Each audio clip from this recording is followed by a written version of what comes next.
কল্যাণীতে open হয়েছে একটা দারুণ ক্যাফে, যার নাম চ্যাপ্টার 1। সো হাই, আমি Sohini, welcome to my mini vlog. ক্যাফেটা রয়েছে আইজার গেটের একদমই অপোজিটে, তোমরা এন্স দিয়ে সোজা গেলেই পেয়ে যাবে। ক্যাফেটার অ্যাম্বিয়েন্স নিয়ে তো কোনো কথাই হবে না, অসাধারণ। এত সুন্দর একটা লোকেশনে ক্যাফেটা যে তোমরা এখানে বসে বসে খাবার খেতে খেতে বাইরের সব ভিউ এনজয় করতে পারবে।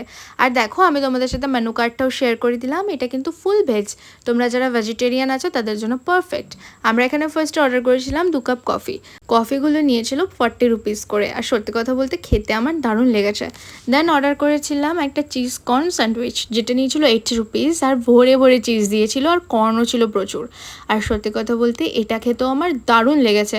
আমি তো ভেজিটেরিয়ান না, তবে উনি আস্তে আস্তে ভেজিটেরিয়ান হয়ে যাচ্ছে, তাই এটা ওর জন্য তো একদমই পারফেক্ট। আর এত সুন্দর একটা ভিউয়ে ছবি তোলা থেকে আর ভিডিও করা থেকে বিরত তো আমরা থাকতেই পারবো না। বন্ধু বান্ধবের সাথে হোক বা নিজের পার্টনারের সাথে আড্ডা মারার জন্য হোক বা কোয়ালিটি টাইম স্পেন্ড করার জন্য, তোমরা কিন্তু একবার ভিজিট করতেই পারো। অসাধারণ লেগেছে আমার। তারপর আর কি খাওয়া দাওয়া করে চলে এলাম বাড়ির দিকে। আর দেখো, সিঁড়িটা প্রচণ্ড উঁচু ছিল, আর আমি তো হাতে পায়ে লক্ষ্মী, তাই জন্যই আর কি। তো চলো, আজকের মতন টাটা।